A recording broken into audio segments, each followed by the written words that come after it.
You turn বোধহয় একেই বলে। নাটকীয় এক বৈঠকের পর জাভি ঘোষণা দিয়েছেন তিনি বার্সার ম্যানেজারের পদ এই মৌসুম শেষে ছাড়ছেন না। আরও কিছুদিন তাকে দেখা যাবে বার্সেলোনার ডাগ আউটে।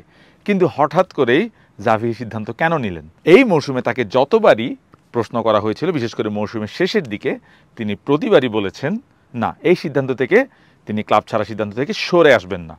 কিন্তু এমন কি হলো যাতে জাভি এই ইউটার্নটা নিলেন, সেটাই আমরা একটু বোঝার চেষ্টা করি আজকের এই ভিডিওতে।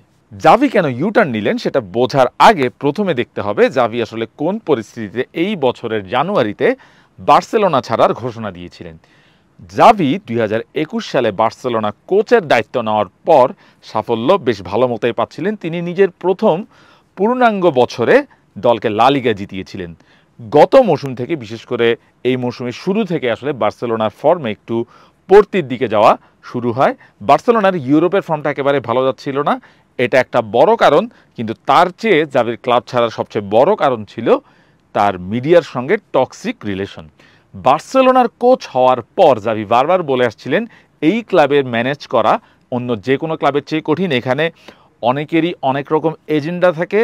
এই ভাষাটিকে বলা হয় স্প্যানিশ ভাষায় এন্টর্নো, যার মানে হচ্ছে একটা পরিবেশ বা আবহ, যেটাকে আসলে টক্সিক একটা আবহ আমরা বলতে পারি। যেটার কথা জাভি বারবার বলে এসেছেন। তিনি বলেছেন বার্সেলোনায় কখনো স্যার অ্যালেক্স ফার্গুসনের মতো কোনো দীর্ঘমেয়াদী কোচ থাকতে পারবে না, কারণ এখানে কোচদেরকে মিডিয়া সেই কাজ করার জন্য সুযোগ দিতে চায় না।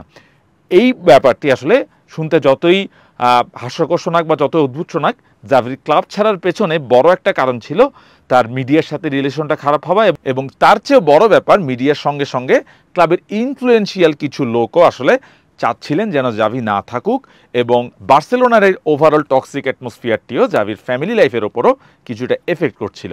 সব কিছু মিলে জাভি একেবারে কমফোর্ট ফিল করছিলেন না বার্সেলোনা, এবং তার কথাতেই সেটি বোঝা যাচ্ছিল এটি ছিল তার ক্লাব ছাড়ার অন্যতম কারণ। জাভির জানুয়ারিতে ক্লাব ছাড়ার একটি বড় কারণ তো অবশ্যই দলের ফর্ম। দল বার্সেলোনা ওই সময় আসলে লা লিগা শিরোপাদর থেকে বেশ কিছুটা ছিটকে পড়ছিল। তখন লা লিগা শীর্ষে জিরোনা ছিল, তারা অনেকটা 11 পয়েন্টে গিয়েছিল বার্সার চেয়ে, রিয়াল ছিল 10 পয়েন্টে, এবং ভিলারিয়ালের কাছে হারার পর জাভি আসলে ক্লাব ছাড়া ঘোষণা দেন। তার ক্লাব ছাড়ার সেই সময়ের আরেকটি বড় কারণ আসলে তার ইনজুরি, ক্লাবের যে ইনজুরি প্রবলেম এই মৌসুমে, যেটি বার্সেলোনার জন্য বারবার একটা বড় অভিশাপের কারণ হয়ে দাঁড়িয়েছে। অনেকগুলো প্লেয়ারকে জাভি এই মৌসুমের শুরু থেকে পাননি। পেদ্রি, ফ্র্যাঙ্কি ডিয়ং বা গাভি নাম বলে আসলে শেষ হবে না, অনেক প্লেয়ার, ইম্পর্টেন্ট প্লেয়ারই মৌসুমের কোনো না কোনো সময় ইনজুর্ড ছিলেন, যেটার মাসুল জাভিকে আসলে দিতে হয়েছে তার ফর্ম হারিয়ে।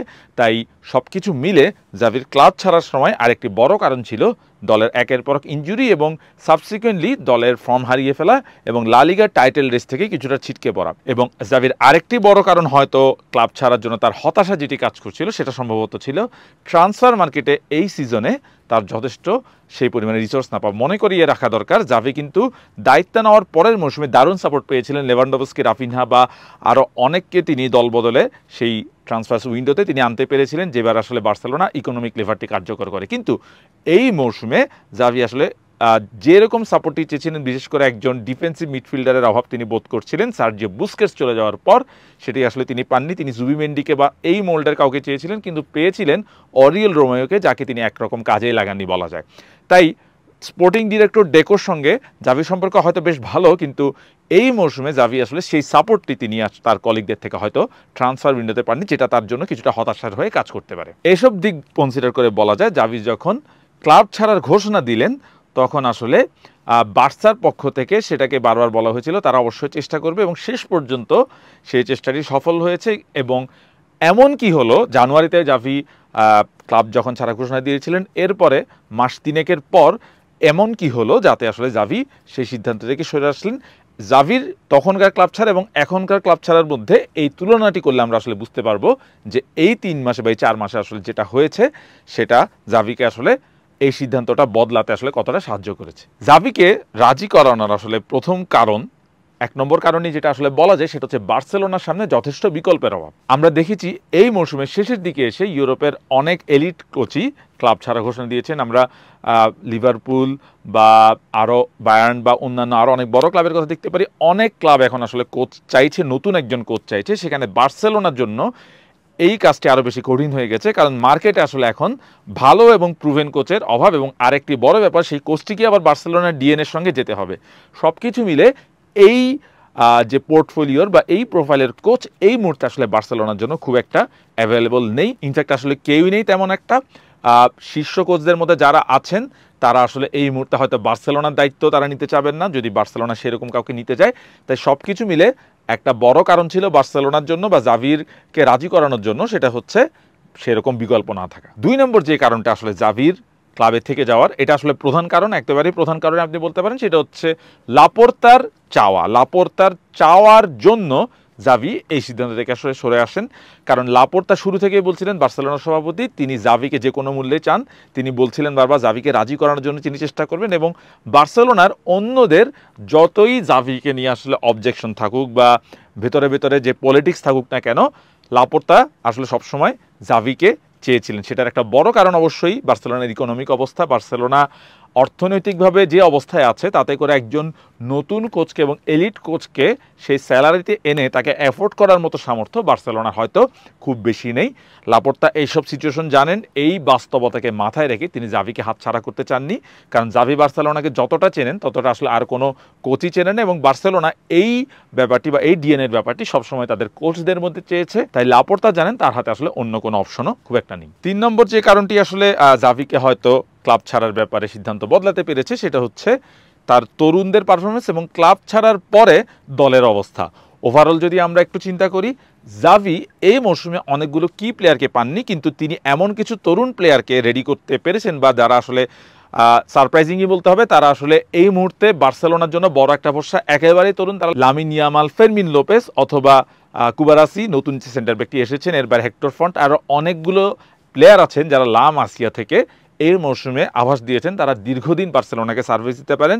এই ব্যাপারটি হয়তো জাভিকে কনভিন্স করতে পেরেছেন আরও কিছুদিন, তিনি চাইলে এদের উপর ভরসা করতে পারেন। এরা আসলে সবাই দেখিয়েছে তারা এখনই প্রফেশনাল ক্যারিয়ারে এবং বড় কিছুর জন্য তারা মোটামুটি রেডি। এবং এরপর আরেকটি যেটা বড় ব্যাপার, সেটা হচ্ছে বার্সেলোনার ফর্ম। জাভি ক্লাব ছাড়ার ঘোষণা দেওয়ার পর সারপ্রাইজিংলি বার্সেলোনার ফর্ম ভালো হওয়া শুরু করে। একটা সময় তারা জাভির ঘোষণা দেওয়ার পর টানা 13 ম্যাচ আনবিটেন ছিল, যদিও তারা গত 2টি বড় গুরুত্বপূর্ণ ম্যাচে তারা হেরে বসেছে, চ্যাম্পিয়ন্স লিগে এবং এল ক্লাসিকোতে রিয়াল মাদ্রিদের বিপক্ষে। এই 2টি ম্যাচে হারের পর আসলে বার্সেলোনার 2টি কম্পিটিশন থেকে বিদায় একরকম নিশ্চিত হয়ে যায়।